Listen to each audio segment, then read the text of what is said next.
राज्य सरकार सुभद्रा योजना रे एसओपी घोषणा करिसेंती। वर्षकु 2टी किस्ती रे मिलिबो 10,000 टंका।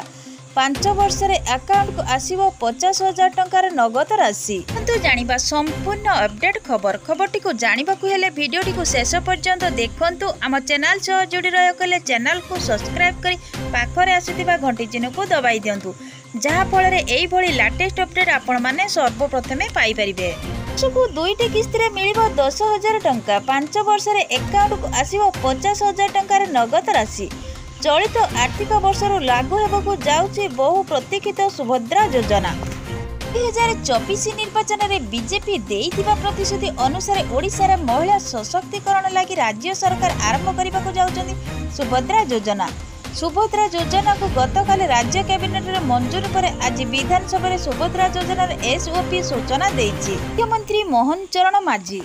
2024-25 रु 2028-29 आर्थिक वर्ष पर्यंत कार्यकारी हेबाकु थिबा एही योजना रे राज्य रे मोट 1 कोटी रु अधिक महिला सामिल हेबा नै सरकार लक्ष्य रखिछन्ति। एथिबाई 55,825 कोटी टंकार बजेट धार्य होईछि। सुभद्रा योजना रे किए अंतर्भुक्त हेबे एवं केउ माने बाद पड़े योजना रे गाइडलाइन अनुसार 21 वर्ष रु अधिक एवं 60 वर्ष रु कम वर्ष महिला योजना रे शामिल होई परिबे।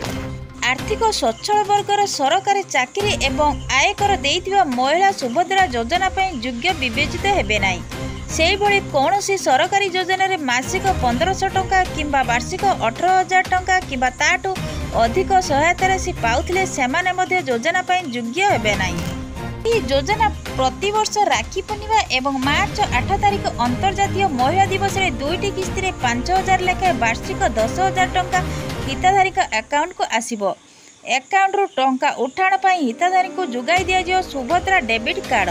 सुभद्रा योजना रे शामिल हेबा लागि महिला माने अंगनवाड़ी केंद्र, मो सेवा केंद्र, जनसेवा केंद्र, ब्लॉक कार्यालय रे बिना मूल्य रे उपलब्ध फॉर्म पूरण करी आवेदन करि परिबे। जनसाधारण को सूचना देबा लागि सरकार पक्षरु एक कॉल सेंटर मध्ये कार्यक्रम हेबाकू जाउछि।